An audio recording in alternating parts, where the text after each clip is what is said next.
It's the first game of the new season. Next Saturday is Cardiff City host Peterborough, and we're back on the View from the Ninian to do a sort of season preview where we basically predict our league tables. We get it completely wrong, post them up on Twitter, and everyone can laugh at us for the rest of the season. We're joined by Sleepless in Melbourne, Tom Phillips, and Sleepy in Pontprenai, Ben Price. Ben, how are you? Sleepy, actually. I am genuinely tired today. It's a good show. And Tom is sleepless. Tom, why are you sleepless? Because I've been out twice this weekend and I can't do it anymore. So I woke up. Well, I fell asleep at 9:30 p.m. and woke up at 2 a.m.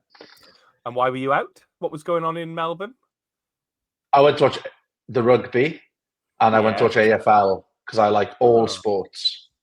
Especially the British sports. You love British sports themes, don't you? I'm not biting today. I was delighted you were going down that route. Well, I thought, look, he's been up since 2 a.m. It's what, 5:30-ish now in the morning. I thought, Sleepy Tom might bite, but he hasn't nibbled, so fair play.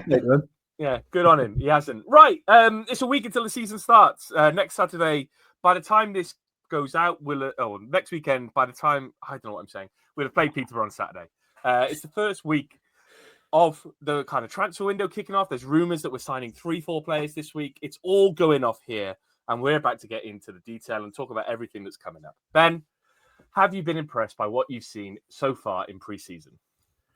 I'm going to base it. The most I've watched of the game was the Notts County game, and that's the most, I think, is the fairest way to judge it. Going forward and sort of on the ball, I thought the press and everything like that looks great. I feel like we're still not quite clinical enough, but I think that'll come in match sharpness. But the glaring issue still is defence. And that is a massive, massive worry for me. But so far, I think BBM has done well to get across. You can see there's a huge difference in the way we're going forward. And that has really impressed me how quickly that's changed. Tom, on the defence, there's a few Twitter comments about this. We'll get to it a bit later on. But it just feels like to me, and I don't know if it's the same for you, he kind of sees Callum Chambers as almost like the anchor in defence. Chambers seems to play the most and has played the most in pre-season. Darland, as far as I know, he was out he didn't play in Spain because he had a concussion. He picked up a concussion in Spain, which has been keeping him out of the team. Puscott's come in and out of things. He's kind of experimented a little bit with Pile and Capaccio there. It doesn't quite feel like to me he knows what his best defence is yet. Yeah, but that's it, isn't it? This is what pre-season is for. I think I'd be more worried about going forward. I think it's easier to sort things at the back. And you look at the lineups from game to game, he has completely overhauled it with like Lawler coming in and stuff as well. We've had youngsters in there. We've had injuries as well. So to be honest with you, I'm not too concerned yet. I'm just more kind of in the positive camp of seeing what we're like going forward. And Chambers as well, he's been flicking back and forth between centre-back, centre midfield over the last season. He's technically one of the best footballers we've got in the squad. So I'd persevere with him there as that anchor, and I'm sure that will stabilise around him. So I'm not too worried yet, but if we're still doing it 5 games into the season, then there's time to worry. Ben, obviously the kind of main takeaway from this summer so far is the kind of trust in youth. Obviously Lawler's played, Capaccio's played, Mafiko's come in. We've seen Eli King, Isaac Davis all getting games. It's really promising, isn't it, for once that we seem to have a manager who's willing to put his trust in those players. Yeah, look, the big thing with being relegated this year and the great reset is that we are looking to bring these young players through, and he seems like the perfect bloke to develop that with his history. It's just really nice to see. I really hope it's the little details as well. I know this is a small thing, but the squad numbers, seeing King wearing 8 just sort of goes with it and goes, right, there's a bit of faith there. If he's given that shirt, that's a nice little touch. I feel like more of it is give those players like first 11 squad numbers and really make them feel like they are proper first team players now within this squad and give them the shout, because I don't know if it makes a difference. It just looks a bit more impressive and shows the club are really going for it, because Eli King really stood out for me against Notts County. Do you worry though that Ruben Cobble's been wearing number 5? Does that mean he's been playing centre half? No, I think it was number 3, but I think in classic Cardiff City fashion it was because it was the only shirt that we bought that fit him, which I quite like. Yeah. That feels really Sunday league to me. I've got a lot of time for that. It's very non-league. Waltham Abbey had a striker last year wearing number 6 because I think the shirt was double XL. The human meatball himself, Jason Hallett. Eli King. So Di Richards, our Las Vegas correspondent. Shout out to Di. Been speaking to a lot of him over the last few weeks, having good conversations about everything Cardiff City. His response to yesterday's game, Tom, was Eli King. That's the tweet. As Ben said there, I think, the first preseason game I watched, Eli King started. He stood out to me then. He just looks like a really industrious but classy midfielder all of a sudden. He was really impressive again yesterday. Obviously, we'll talk about the Salek goal in a bit, but does it feel like for someone like Eli King, he's really coming of age now in this preseason? It's his time, isn't it, to kind of stake a claim on that team? Yes, exactly what we wanted to happen, wasn't it? Send him out, get him some first team football. We've tried to kind of meet him by dropping a level as well, just to really help him out, which is really generous of us for his career. You played loads here, Eli. Come on. Come on, mate.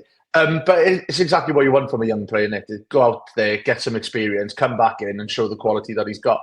So, it's a huge asset. And, I'm not too worried about players coming in if we've got people like him in the squad. And he's getting game time now, and the fans are getting excited by it. It's all the things you want to come from an academy product. So I know it's only glimpses we've seen so far because it's pre-season, but the signs are there that we're onto a winner. Tom's touched upon it there, Ben, but obviously one of the kind of overriding themes of the summer so far has been that kind of lack of transfers. Obviously, there's some belief that it's to do with what's going on behind the scenes. There was talk that obviously when BBM came in, he kind of saw what Paddy was doing and went, no, that's bad, and kind of ripped it up and started again. It feels like we're getting to the point this week where transfers are coming, but I don't know. We've probably touched upon it already in a few weeks ago, but going into the first game of the season, obviously there's transfers mooted this week, but are you at all worried by the lack of transfers? I feel really relaxed about it. Are you worried about it? I'm not as relaxed as you. You seem like really calm for this. I'm still terrified. Yeah, you go and then I'll give my opposite argument. I'm just still terrified by this defence. I think the big things that stand out is even during pre-season, the same issues are arising that arise last season. You can't see out a lead. That's a huge problem. If we're looking to get promoted this year, which is the aim, there's no doubt about that. This defence isn't good enough to do that. I think there's still a lot of vulnerability there. It's very inexperienced, and I think players that I know he's played a lot of football, but Chambers, like against Notts County, didn't look quite as assured as centre back as he does as the in centre midfield. It feels like he's a bit more composed on the ball when he's in centre midfield because he knows he's got someone behind him to cover him if he loses it. He's the last line. He's a bit more rash on the ball, and it didn't work out. I think that's a glaring issue. It's the defence that made us finish bottom.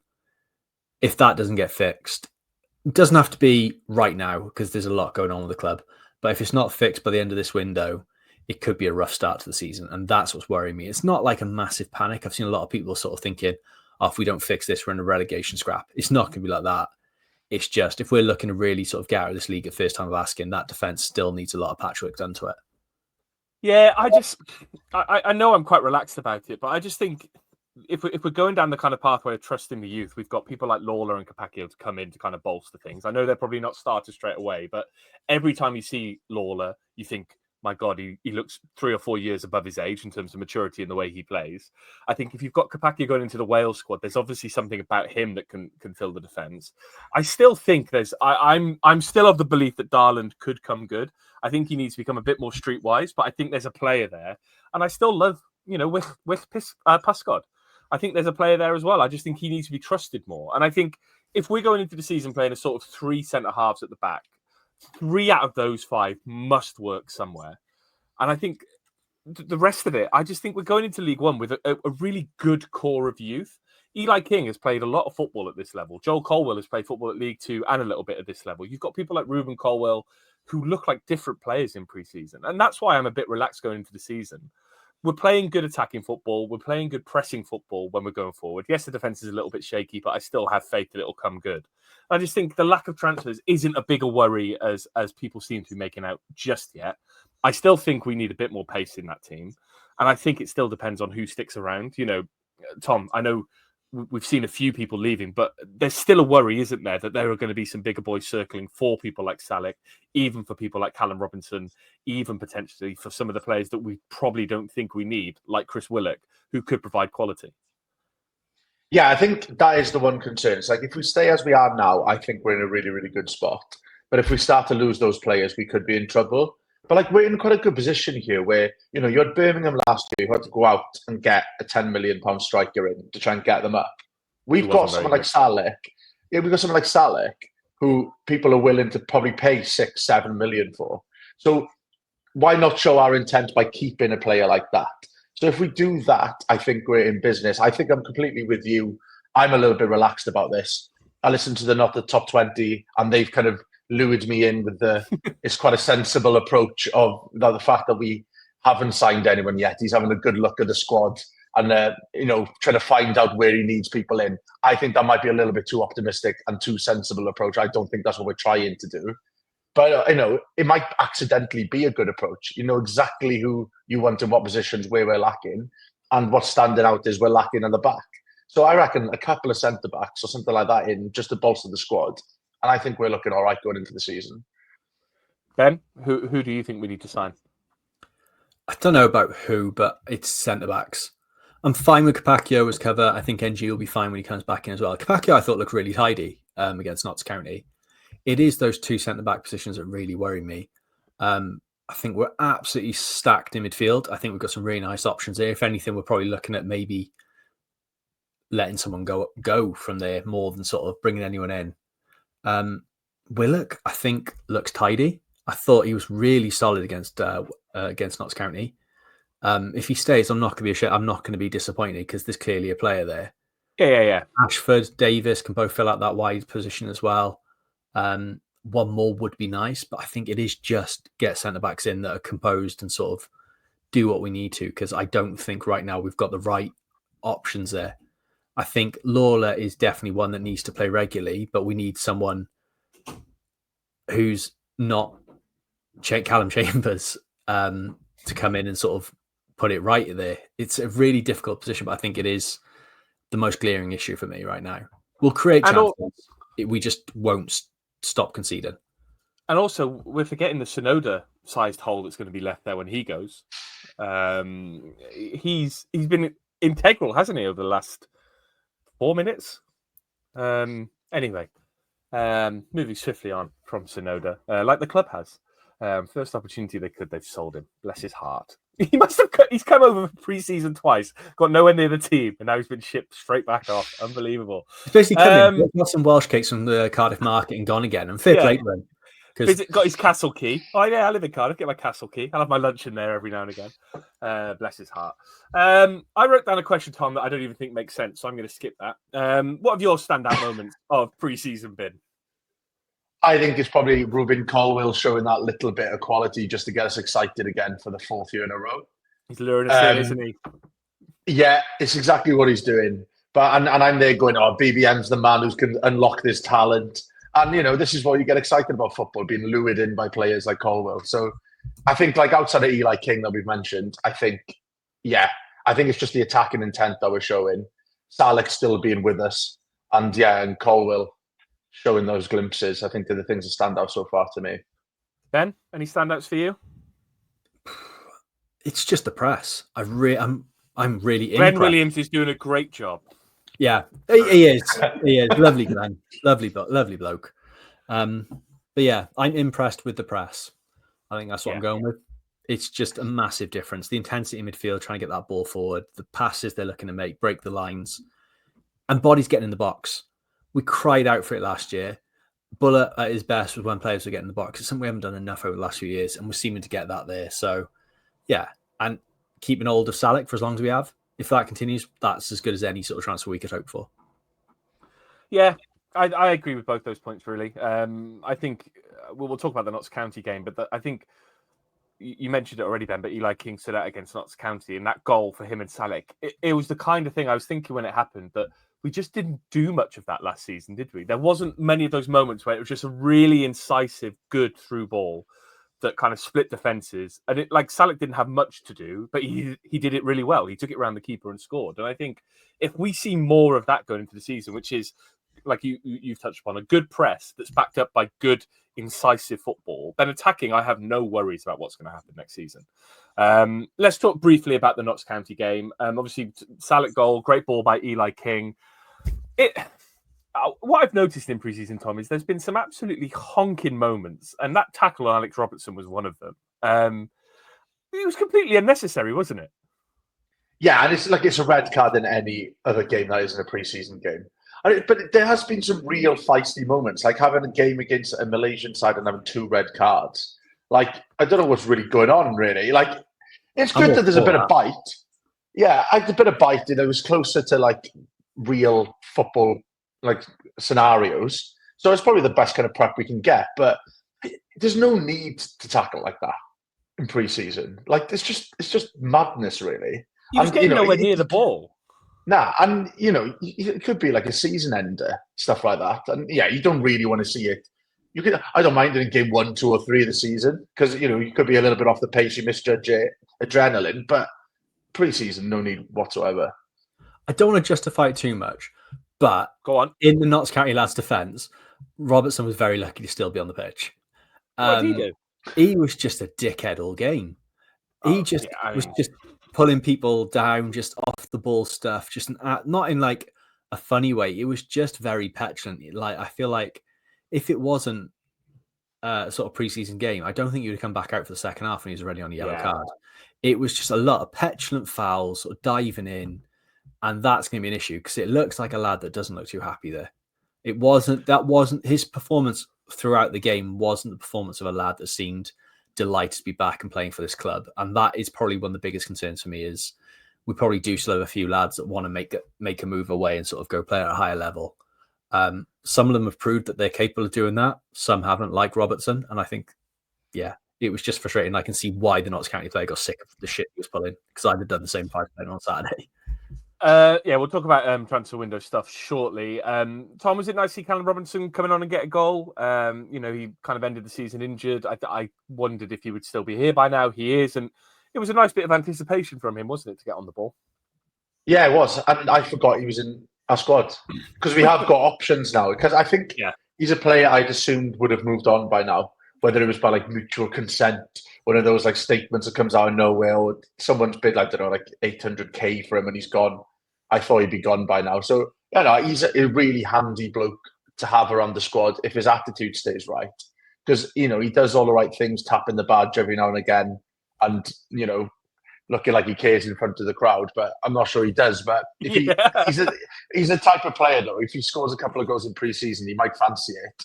Quickly amass like 6-7 goals and we're looking all right again. So, it is nice to see him starting well and just give a little bit of a selection headache up there.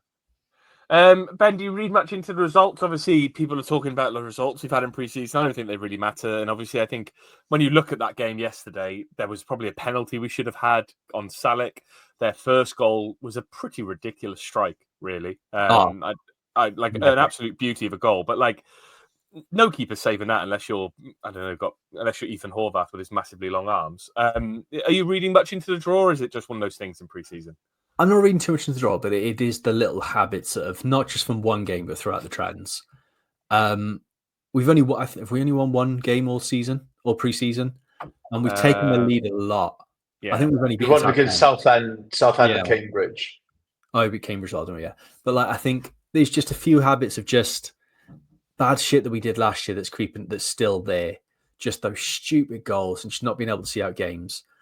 That needs to be cut in the bud very quickly. Like I said before, if we can solve that, I think we're on for a very bright start. But results-wise, I'm not reading too much into it either way. But I think, just as I said, attacking-wise, looking really, really sharp, and that's the exciting bit for me. That was a patented Ben Price phrase there, cut in the bud. I did notice it. Yeah, I tried not to react. I wasn't going to let that go. It was an open goal. Right. Let's move on to the transfer window. Let's cut that pre-season chat in the bud. Moving on to the transfer window. We're signing a player, Tom Phillips. What do you know about Nathan Trott? How much do you think I know about Nathan Trott? Well, less than I know, and I don't know much.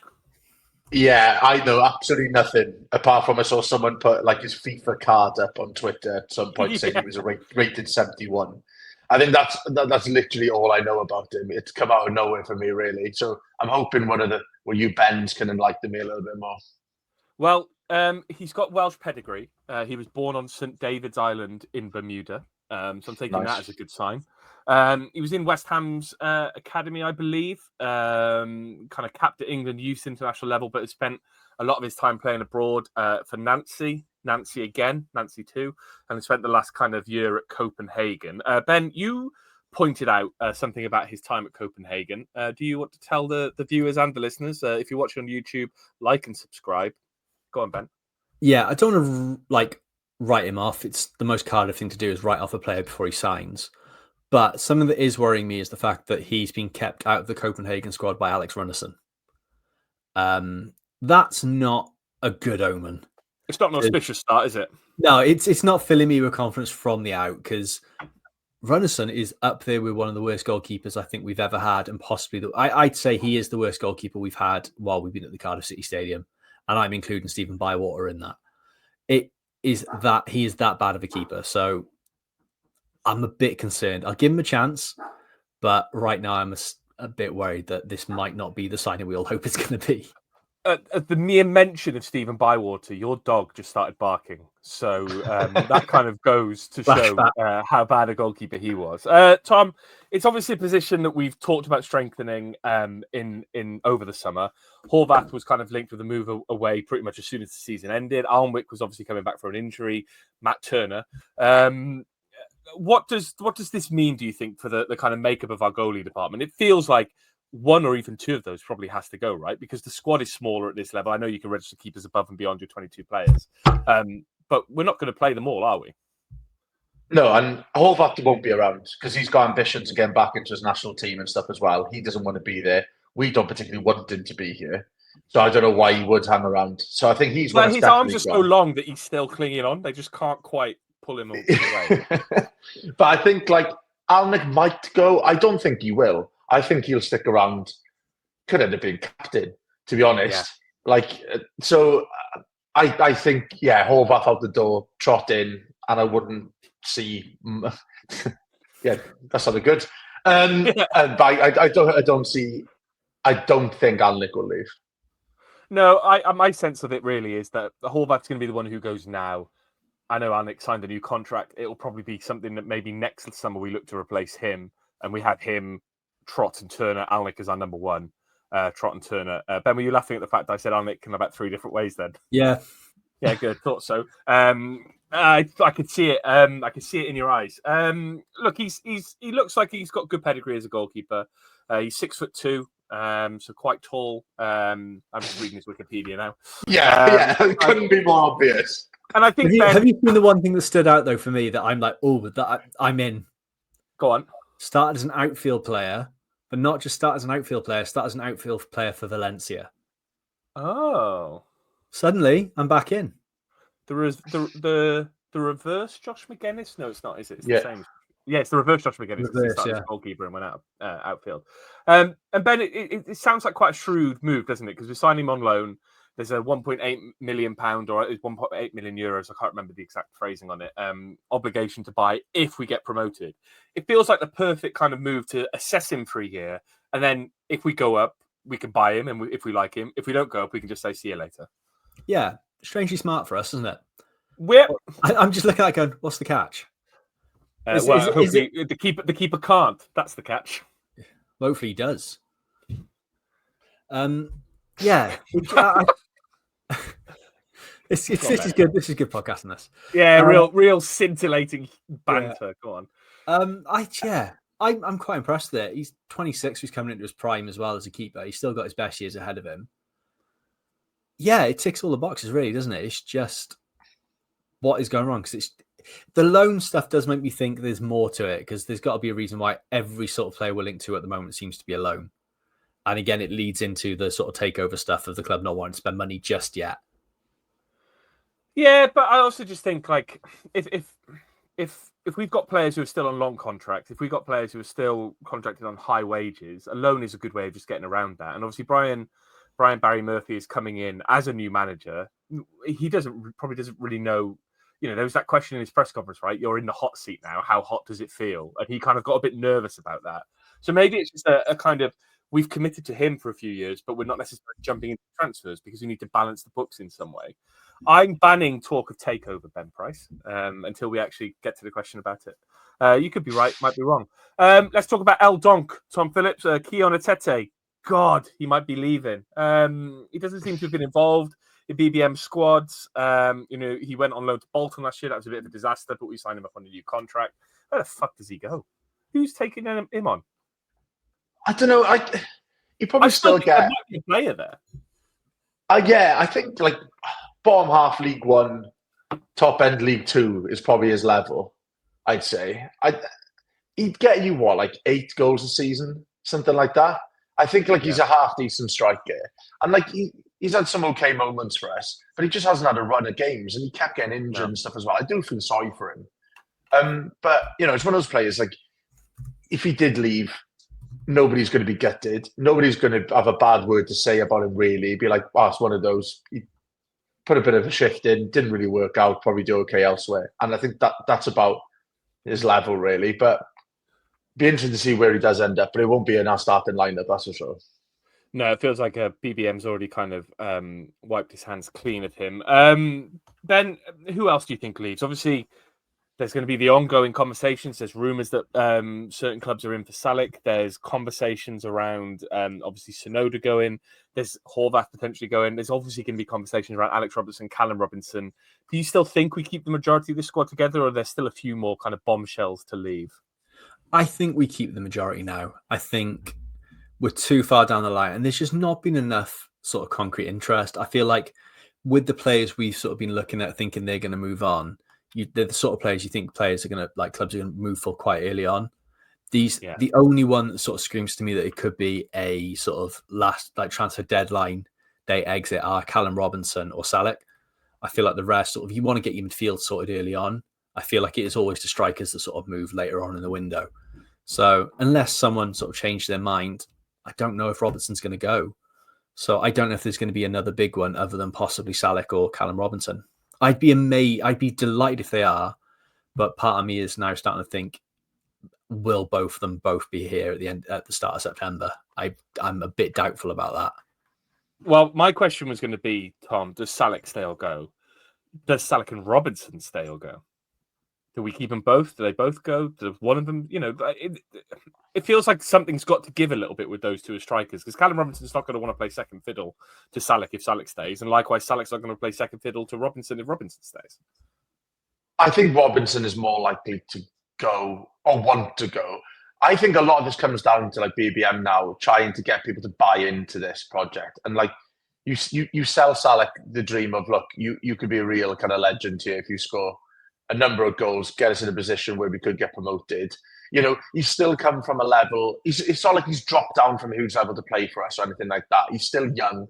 He's still probably kind of finding his feet a little bit as well. A little bit of continuity, a bit of consistency, getting to know an area, stuff like that. I think he's more likely to stay. But that's what I'm trying to convince myself anyway. And Robinson, I feel like he could go. I think he's run his course a little bit. And I think it'd be likely him, Willock, players like that may leave because they think they're better than us and probably are slightly on their day. So, I think, long-winded way of saying I think Salek stays, Robinson goes. You're not wrong about him wanting to explore an area. I've heard rumours that he's really, really fancying a trip down Crewis Road. He hasn't been to St Fagans yet. He's got a lot of things on his list, Yusuf Salek, to do before he leaves Cardiff. I like the idea of him refusing to sign a transfer deal with anyone because he hasn't been to Splot Beach yet. Yeah, he hasn't yet. He hasn't had the food festival experience at Roald Dahl Place. He's got to do it all. He was here for it. Is it? Yeah, it's just been. It was very good. I'm glad he got to do that. How the tables have turned, eh? Last summer I was predicting that Robinson would leave, and now you all are, huh? How the tables have turned. You're still wrong. I was still wrong. Yeah, he didn't leave. Right, let's move on to your Twitter questions. Let's go over to Twitter, twitter.com/VFT Ninian. On Twitter, I asked people for... why can't I see that tweet? I asked people which players you think will thrive under BBM, what people are most excited about, and any rogue shouts that you think will happen in 25-26. The Raskin Dog himself, benefactor, rogue shout Kian Ashford to be top scorer after the first 10 league games. He also says, I'm quietly optimistic about this season. Di Turnbull has always been a quality footballer, and I reckon he could be integral to our performances this season. Brandon Arthur says, most excited about potential of the Virtue Trophy and hopefully not being in a relegation battle. Players to thrive. Ruben, Puscott, and Willock. Rogue shout, CCS becomes a fortress. Sam CCFC says away days this season should be something to look forward to. Agree with what you said about a few months back about playing Preston so many times it will end up boring us all. Can already see the excitement with the Port Vale sales. Ben, how mad is it that we've already sold 1,600 tickets for Port Vale on a Thursday night? Mental, isn't it? The amount of people typing that into Google and wondering where the fuck it is. Burslem. Thursday afternoon going, oh, it's not down by London. I thought it was. It's going to be crazy. So yeah, it's very good support again, isn't it? Yeah. I think it's going to be a fun one. I think if it was Saturday, it would be even better. The 4:00, the Thursday kickoff really did knacker my plans to go, for instance. I asked my wife where she thought Port Vale was, and she said Wales because it was like Port Talbot, which is not. It's not logic. Logic. It's not logical. The Lefty Bluebird says, looking forward to welcoming different clubs and their fans to the city in different away days. Can't wait for Exeter away. Think we'll have a tremendous season. Tom, sleepless in Melbourne. Look, I don't want to do this to you, but which game are you most sad about missing from an away day perspective? Exeter would be up there. Lincoln? I don't know why. I've always fancied doing Lincoln away. Statue, can't you? There's that Grantham, is it? Yeah, it's not far. Yeah, it's true. It's a big throw. Yeah, it's a big throw. I think Leighton Orient as well. And Bradford. God, there's so many. I'm the only person who sat in Melbourne going, oh, I wish I was in Port Vale on a Thursday. Like, but it's just new. It's just new and exciting. Like we said, like the Preston thing. Like sick of playing teams like that. And it's just something exciting to get stuck into as a fan base. So I'm very, very jealous of some of these away trips. Tom Lang, most exciting, the unknown. Will BBM ball be a success? Will Ruben finally come good? Can we perform against some of the gash teams in this league? Haven't heard that phrase in a long time. Lovely. Great stuff. Players, Die Turns, I think. Hope he stays and gets a good run for us. And Rogue shout, we won't keep a clean sheet till Christmas. That was a roller coaster of a tweet. James C. Robert says, after watching the QPR game, I fully went, we are going to piss the league by how good the pressing intent was for 90 minutes. Looks like Colwell is showing something. What do you think? He's been brilliant this season. Yeah, we already touched upon that. This is his rogue shout. Ben, I want your initial reaction to this. Joel Bagan will score 10 goals. I saw this one. Tom's reaction gave it away. Go on, Ben. Yeah, that is a rogue shout. I don't know. He did at one point. He did score 3 and 3. Yeah. He did. There is pedigree there, so stranger things could happen. Strange things could happen. The Welsh Wombat says, "Am I the only person that doesn't hate the new away kit? I like the yellow kit. I like it. The yellow kit. Yeah." Ben says no. What do you think of the orange kit, Ben? Oh, that's even worse. I think that is terrible. There it is. I mean, we are unveiling it before the club do. That sort of says a lot, doesn't it? They're kind of giving up on it, I think. Lee Sanders, most excited away trips against teams we ain't seen for a generation. Players to thrive. Promising preseason for young Ruben so far. Also think it's make or break for Isaac Davis. Prediction, finally gets our user whole ticket stubs for the Virtue Trophy final priority tickets. That's a great shout. Tom, if we get to the Virtue Trophy final, are you flying back for it? Maybe. It depends if we're in a playoff picture or not. It'll be close to the playoff period, right? Or is it usually in April, the final, I think, for the Virtue? Yeah, bit of a gap, yeah. So, TBC. Harry Dickens says he's most looking forward to seeing the famous coat at Lincoln and Doncaster away. I might have a new coat. Who could say? Sven Carr says, excited for the season. Think it'll be a little harder than most of our fan base think, and think we go out in the first round of the FA Cup to Kidderminster. Bring it on.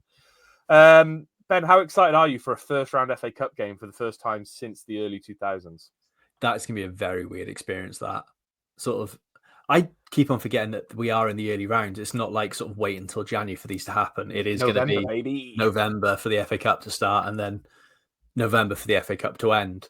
Yeah, That is one thing that is worrying me with these cup runs is we thought crowds were low last year in those games. If we get a boring home tie, oh my God, it may as well be played behind closed doors. Just imagine if we get someone like, at this stage, you could be talking about step 4, step 3 English teams coming into the cup in terms of people like Margate, in terms of people like Brentwood, for example. If we get like a Brentwood at home, they're going to bring about 5,000 fans, and it's going to be about 300 from Cardiff. I think we're more likely to have more fans there than we would against Preston, because at least it's something intriguing. So. And we might win 5-0. We might lose. Like if we're playing Marine, I reckon I'd be more interested to go and see that game than I would be against Stoke. We'd take more away to Marine than we would bring at home. That's not a bad shot, to be fair. That is a really good shout. Yeah. David Goddard, I'm looking forward to watching football with a manager who seems to have a clear identity for how he wants to play. Players like Colwell have been held back the last few years, and now I think we'll see these talented youngsters improve and play with confidence. John T.M. Williams says, think I'll wait and see after the last couple of years. Still feeling optimistic, though. That's fair play. We last won a game on the first day of the season in 2022-23 where we beat Norwich. I think we haven't, and then before that, it goes back to sort of 18-19, I think. Oh, no, 17-18. We weren't very good. We're not very good on the first day of the season. Reece Spear, he's most looking forward to Stevenage away because he lives in Hitchin. Very sorry to hear that. Finishing third on 98 points. Somehow we get to the Papa John's final, FA Cup semis and playoffs finals for a hat-trick Wembley trips, and in typical Cardiff fashion, we lose all 3. Simon Keane, very optimistic about this season. In 25-26, I still expect to know fuck all about football. Well, welcome to the club. We know nothing. We're here on a podcast. Amity Guilt is Good says a keeper to score in a game involving ourselves this season, either for or against us. Ellis says we lose under 5 league games this season. Dan C says if preseason is anything to go by, then it's got to be Colwell. El La Espanola. Looking forward to finally watching the manager get the most out of Colwell. Savigma says excited to see if Ruben can carry on his undroppable pre-season form. And my rogue shout is, I can never say his name, Nyakua, to end up being first choice on the wing as the season progresses. In my head, I can say that name, but every time I read it, my brain goes, nah. MJCC, it's not even that hard. Nyakua, yeah, it's not even that hard. I just stumble over it. Maybe I'm dyslexic. MJCCFC, simply enjoying watching the football. Had a season ticket for 6 years and watched longer, and it rarely feels like we've had a side or setup that aims to dictate and dominate a game in an attractive way. Might be able to go home and away for more than just loyalty or a day out. That is nice, isn't it, Tom? That there is that sense of optimism that things could be better this season. Yeah, we could win games. Not will, could. But like even just going into it, and should as well, which is nice. But yeah, it does breathe a bit more life into it. That the fact that we might see some goals, and in pre-season it looks like we might have some against us as well. But we might outscore a few teams. So yeah, I'm buzzing for that. The Newcastle under Kevin Keegan approach.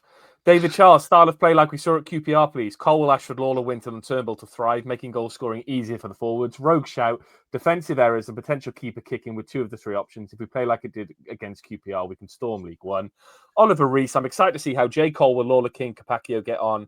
I think Ruben Willock and the underrated Wintle, there it is, will surprise a few under BBM. I said last season Mr. USA would score, only took 2 games, so this year I think we'll win 7-0 away. All the scorers being Welsh Academy. And the final question, who will be the highest scoring? Colwell from Giggsy. He said Joel Colwell. Who gets more games as a partnership of Puscod, Lawler, Darland and Chambers? By the time we play Luton away, would 8 points class as a good start? And Capaccio will make right back his own by the time NG is fit. Ben, would 8 points be a good start by the time we get to Luton away? That's after what? Peterborough, Port Vale, and then Wimbledon. That's 3 games. It's our 4th game of the season. Yeah, it'd be a hell of a result if we could get that. Yeah, but I don't know if we will. It's not the easiest. We can't get 8 points in 3 games, can we? It's 4. It's 4. Oh, right, there we go. Right. Yeah. I thought I'd gone mad. And you can get 8 points in 3 games. How? What, 8 points in 3 games? It was 3 points a game. Yeah, but you can't. You can't finish on 3. Can't have 8 points. It'd be 7 or 9. No. Sorry, yeah. Fucking hell, Ben. 7, 9 or 6. Ladies and gentlemen, Ben Price will be released on the podcast by someone who can do simple maths. Weekend, boys. It's been a long weekend. And I think who gets more games is a partnership out of Puscod, Lawler, Darland and Chambers. I think Puscod and Chambers. And who is the highest scorer in Colwell? I'm going Ruben. I'm disagreeing with Joel. All your tweets, twitter.com/the Ninian. Right. It's the moment we've all been waiting for. It's the season preview where we do our league predictions, but also I've got a couple of other questions. So, Ben, I want your instant reaction to this one. Give us what happens. What's the story of this season? How does it play out? And I've titled it, What the Fuck Happens This Season? I think the story of the season, much like in Cardiff sort of last few years, is off the pitch, not on it. I think that's where the interest comes. And I think that's where our season's dictated. Not as much on the pitch this year by us being a complete shambles. And what happens on the pitch? On the pitch, are we doing league predictions now? Or No, just like a vague overview, then we'll do the league predictions. I think it's going to be progress. I think footballing wise, we're going to watch stuff we haven't seen for a while and actually enjoy the games. I think fans are going to come back in droves. I feel like there's going to be good times. By the end of the year, I feel like the club will be in a better place than it is right now. And I think that's very encouraging. Tom, what's your view? I think we're going to see a lot of goals. I think early in the season, we'll score a lot. I think we'll concede a lot, but then get steadier as the season goes on. And I agree with one of those tweets. I think we're going to be hard to beat at home because I think that good feeling is going to start to come back when we start to win games. I think there's going to be a bit more of a positive outlook from our fan base. I think our crowds will improve as the season goes on as well. And I think that good feeling will come back. So overall, I think on the pitch, I think it's going to be a fairly successful one for us. I think my overriding feeling going into it is that, like, with everything that's going on, seemingly going off the pitch, there's a little less pressure about what happens on the pitch because I think there's more scope to, as Ben says, that's where the story's going to be. But I'm just looking. I just got a feeling we're going to enjoy the season no matter what happens. I think we're going to be okay. I think we're going to finish at least in the playoffs, despite writing 24th in the 4-4-2 preview. Little fun fact about that: I had to do that basically when the season had ended, so I was very angry for parts of it, which is why I wrote 24th and let's raise the club to the ground. But I just think under Brian Barry Murphy, there's going to be a sense of like fun about the football, and things are going to be a lot better than they were last season on the pitch, which was an absolute joke for most of the season. And I just think it's going to be good. I think we're going to go to these places and we're going to rediscover that love of football again, which isn't about, ultimately all football clubs are aiming to win something or aiming to be successful. But football, for the large part, is about community, isn't it? And it's about everything that goes on around it. And I think we're going to discover that love at some of these away games. We're not going to talk about the takeover because that's been done to death. My next question, Ben, is does BBM survive the season? Yeah, I think he does. What I've seen so far is very encouraging. I think he's going to get given time. Tom? Yeah, 100%. I think he's here for quite a while. I think we're going to see the start of a slow building project here. I think he's the right type of manager to do that. He's managed at Rochdale. He's then gone back in, learned his craft under some big managers, I'm sure he'll mention over and over again as the season goes on, because I would. And I think we'll start to see a bit of a transition period and to slowly build as a club here. So I think he'll be here for the long haul. I think he's played a blinder by not being in the press constantly. He's been very, very quiet this summer. For years, we've had managers constantly calling press conferences and going out and sort of after preseason games, giving like lots of stuff. He's been very quiet. He's been very sort of... He's been selective, hasn't he? Yeah, and I think that's the best thing he could do. I'd love to know more about him. I'd love to get more of a feeling for him, but I think he's done the right thing and helped manage expectations by being as quiet as he has been in the press. Do you want like 20 questions with Brian Barry Murphy? Yeah. I think number one would be, is your dad as hard as he looks? Would your second one be do you barbecue sauce on a kebab? No, I think I'd say that's the end with a bang. Because I want him to respect me, because if he says no, I feel like early on that relationship burnt and that bridge is gone. I guess the final question before we get into our table predictions, Tom, and I'll come to you on this one as well, Ben, is what are you personally excited for in League One? Obviously, we've got lots of new teams. There's lots of new adventures, all that kind of stuff. But what's the one thing you're most looking forward to? I reckon it's just the unknown, and like not necessarily a negative unknown. It's like I don't know a lot about some of the teams in this league. I don't know a lot about our team at the moment because we've got youngsters coming in. I don't know how we're going to play. we don't know who's going to be owning our club soon, but hopefully that's in an exciting, kind of like angle as well. So I think it's just the monotony of knowing the teams you're playing week in, week out, the same teams, the same sort of results were starting to kind of get to me as a fan, Preston. And, I've now got a Stevenage blind spot, and I'm looking forward to that freeing up. So, I think it's just going to be an exciting season all around because a lot of us don't have a clue what's going on. Ben, same for you? Yeah, I think for me, it's more just things feeling fresher. I think the club's needed that for so long. And I feel like, Christ, even this podcast has needed it. Just God, if everything goes the way it's going, it feels like it's just going to be positive. And I need that so much in my football because for the last few years, it's been such a slog. Yeah. And I just want to enjoy football again. I don't want it to be coming to April and going, I just want this season over and done with and to not think about football for a few months. I want to be excited. I want to get that feeling back. And I just want to feel close to my football club again. That's all I want. Yeah, I agree. I think I'm just like, we've talked about it, if you listen to our podcast from, what was it, the 22-23 season all the way through to now, by the end of the season, we're ended up at the same place, which is depression alleyway. We're talking about the same things and just getting really frustrated with our football club. I'm just going in with that freshness as well. And I just think this season's going to be different for so many reasons. And I'm just trying to have fun again. Like, that's why I'm relaxed about the transfers. I don't want to put any more pressure on things that I really have to. We don't need to sign players. We can go into the season with a core of our youth players, which is what any fan has really wanted over the last 3 or 4 years. And we have a manager who seems going to be getting the best out of them. And that's what I'm looking forward to this season. I'm also looking forward to proving myself as the predictions king. Ben, let's get into it. You've got the nicely designed graphics. Let's show everyone. And if you're watching, you'll see them on screen. If you're listening via audio, go to our Twitter, twitter.com/VFTNinian. They'll be on there on Monday morning when this podcast is out. Ben, let's start. Whose table are you showing first? I think we start with the defending champion. So I believe that is you, Mr. James. Was it me? God, get in. No, it's me. Oh, was it? I won it the year before. Sorry. Keep it up, though. I apologise. So we'll stick with Ben for now. Yeah. I can't be able to press the button. Listen, if you look at my table, it's divided into 3 clear zones. 1 to 7, or 1 to 8 clubs I know a fair bit about and have some belief that they'll do okay. From 9th to 18th, and then from 20th downwards, from 19th downwards, those are the clubs I'm pretty sure aren't going to do well this season. So look, I put Luton top and I put Huddersfield second. Now, Huddersfield is spending a lot of money. I still don't think under a rookie manager that will translate necessarily to the Championship, but I think they're going to be up there because they've signed some quality players. I think Luton under, was it Bloomfield, their manager, I think they're going to be okay this season. Put us in third because I'm being optimistic. Stockport under Challoner, they did well last season. Blackpool under Steve Bruce, they seem to turn it around last season. Wickham have Richard Kone.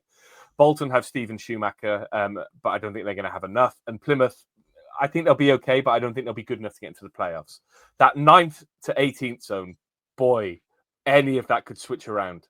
And you probably would get the same result. The only one I'm fairly sure about not doing well this season is Leyton Orient because they've lost Charlie Cowman, and Richie Wellens is a bad manager generally. And I just think Burton have flirted with relegation so many times in the last few years, it's finally going to run out. Mansfield under Nigel Cuff kind of really struggled last season and have lost players this summer from what I've seen. Northampton, I know very little about, if I'm being honest. And AFC Wimbledon, I would love them to stay up. I think AFC Wimbledon are what football is all about, really. Kind of Phoenix rising from the flames, but it might just be a step too far for them just yet. So that's my logic. That's my table. I'm pretty happy with it. Okay, let's move on. The next one is the rightful champion, the actual champion. Sorry, Tom. Yeah, well, there's one thing that stands out, I think, in my table when you look at it, and that's Reading in 9th. No, it's the same as me. Yeah, I have put us top because why not? Because why not? You've got to be optimistic going into this. We've still got a decent squad. We haven't made any signings yet, and I still think we look good. So, if you're not going into a League One season thinking we've got a chance of winning this league, then why watch football? Cue Ben Price's predictions in a minute. But I think Stockport I've got in second. I think like Ben touched on, I think manager and Challenger that, to be honest, could have easily moved on somewhere else now because he's done such a good job there. They've consistently won games now for 3 seasons in a row. A bit of continuity, a bit of consistency, and what is largely, I reckon, a weak League One. Mm-hmm. But I think like going through mine without going into too much detail, I got like Huddersfield, Bolton, Plymouth in the top 5. Again, probably in the same kind of vein as Ben. I know a little bit about those teams. I think Bolton have underachieved in the last couple of seasons. I put Lincoln down in 6, but they could easily get 110 points this season with the depth they've got in their squad. But I reckon that might actually be to their detriment. I think it could turn quite quickly if they don't get results. I'm not convinced by Bloomfield there, to be honest with you. I don't think he did that good a job at Wickham. So I'm hoping they just fall off. But then, like Ben says, I think it's just an absolute clusterfuck in the middle. It's really hard to predict. I've put Stevenage as bottom, and then I've seen that they're dark horses according to people who know a lot more about football than me. So yeah, I'm not going to go through the whole table. I'll have a look at it on Twitter, but I think it's going to be a positive season for us. But I think I had the same strugglers as Ben with Northampton, Burton, Exeter, Wimbledon, Mansfield. I think he'll be down there. So hard to pick between them. And I think, like, I'd like Wimbledon to be higher. They were defensively good last year. They don't have much money, fan owned. I don't see them progressing. And Peterborough are just not the team they used to be. And I'd quite like to see them drop, to be honest. There's a bit of bias in mine, like the likes of Blackpool I've got down in 10th, just because I don't want to put them in the playoff picture because I don't like them. So there's a mix of logic, bias, and just not liking clubs in mine. And that's the way it should be, frankly. Yeah. Over to you, Ben Price. The 2 losses in a row for you? Yeah, 2 years in trot, finishing bottom. So I thought, if I'm going to be wrong, let's be wrong about something that sort of gives us a positive. So I've gone for us in plucky 8th. Whoa! Who do you think you are, Tom Phillips? You've got to think about this. The way I sort of thought about it, at one stage I had us 4th, and then I watched back the highlights of the Notts County game, and then looked at sort of like the record that we've had with everything going on. I'm just not convinced about defence. Until we've got defensive reinforcements in, it's the end of the window and we know where we are with strikers. I don't think it's going to be a bad season. I think it's going to be more that we're going to run out of steam. The young players are going to get tired and sort of fall off towards the end of the season. I think that could also be a factor with such a young squad. I think it's going to be enjoyable, but I do think, it's one we're just going to miss out on the playoffs this year. But the positive stuff with the club will happen off the field, like I said, and the good times come next year when we piss the league and make Birmingham look like amateurs. I've gone Luton top. I just look at that squad and I don't see how it doesn't get promotion. It's a big squad, but even if they lose they can lose a player. They can lose quite a few players and still have a really, really strong squad that should win this league. Stockport second. I think their recruitment's superb over the years. I think the way they've done it, they'll go on and they'll be a sustainable championship club for years to come when they go up. I think it's a really, really well club, and it's a model I'd like to see us sort of replicate. Huddersfield third, yeah, same. I think just bought well. I think that's the main thing. I think it is just a case of their inexperienced manager will sort of be there and doing. Playoffs could be a crapshoot, to be honest. I've put Reading in there. I don't know why. I felt like Great use of the word crapshoot, by the way. Thank you. Reading were like a really sort of surprise team last year. Takeovers carried on, and I feel like that good vibes could carry on again this year, but it could quite easily fall away and they could finish in the bottom half. Blackpool, I think, are a really, really strong side. Bruce has done a hell of a job there, like underrated. For the disaster he had in his last few clubs, I think he's done really well there, and I wouldn't be surprised to see them in the playoffs. Elsewhere, I think Leyton Orient, like you said, they're going to drop off. They've lost a few. Wigan, the same. I just don't think they've got it right yet. I think they're still a club that still haven't found their footing under the new ownership. Going into relegation, I think I don't know if this is more optimism for me, but I really think Wimbledon are going to surprise a few this year, and I don't think they're going to drop down. I feel like they were so defensively solid last year. That's going to keep their heads above the water just enough. Port Vale, I think, as well, will stay up. For me, I think Burton are going to finish bottom. They've, like us in the Championship, they've circled the drain so many times the last few years. I think they're finally going to fall in. Exeter, a very patchy side last year. I think they're not going to be good enough. Northampton, the same. I don't think they're a very good side anymore. I think they bought all right defensively, but they're just someone I can see being down there, and I think Peterborough are going to go down as well. I think they had a really bad year last year. I don't think Ferguson does well when it's not a very sort of high quality squad, and they definitely don't have that at the moment. So I think this will be their year to drop down as well. But yeah, I think the standout is Cardiff in 8th. It's not all negative. I think it will be really good, but I don't see us making the playoffs this year. It's interesting you said Peterborough go down because that's double-barreled, and they love signing players with double-barreled names. So good work, mate. Great commitment to the bit. Thank you. If you like that kind of joke, go to my Twitter, twitter.com/BenjaminJames27. You can find my tweet, Telegraph columnist or Peterborough player. It's a great joke. It is a great joke. Let's focus on immediate things before we let Tom go, because I can see him anxiously eyeing up the clock because he has to leave the house in 45 minutes. No, just because you want to leave, don't throw me under the bus. He's very tired. He's very nibbly there. Get some sleep, Tom. It's gonna be a long Monday for you, mate, isn't it? This is the start of your day. This is this is horrendous. Yeah. Let's talk about Peterborough. First home game of the season. We're on TV, 12:30, Sky Sports Football. The big boys are back in League One.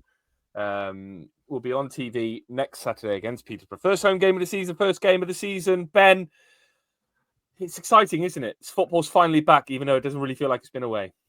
Yeah, it's a weird summer. Even just like with Rochester and stuff, I just don't feel like there's been any break from football for like the last 5 years. I feel like since football came back from COVID, it's been non-stop. But I am strangely excited now. It's an odd one, but I am, ready to go for this. I think it's going to be a fun year. Tom, Peterborough at home, the kind of game that we were used to in the Championship. It hasn't been that way for a few years now. We're back playing a team that we used to play all the time. Are we starting the season with a win? I'm scared of Dwight Gale. I think he might come back at home to Smackhill Smith. George Boyd. Yeah, we should beat them. Like we've got a much better squad than them on paper, and like they're a bit in turmoil. They're not the team they once were. They did have a hoodoo on us for a long, long time, but we've moved on quite a bit. A lot has happened in that time, so I back us to start strongly. I think we've just got to just go out attacking. Not all out, but like just positive. I mean, get the ball forward like we've seen at times in pre-season, and it should take care of itself. I see a fairly comfortable 2 or 3-0 win, I think, just to get us started this season. Who are you expecting in the starting lineup, Ben? Who's going to start in goals? Any surprises in that team, or is it much of what we've seen in pre-season?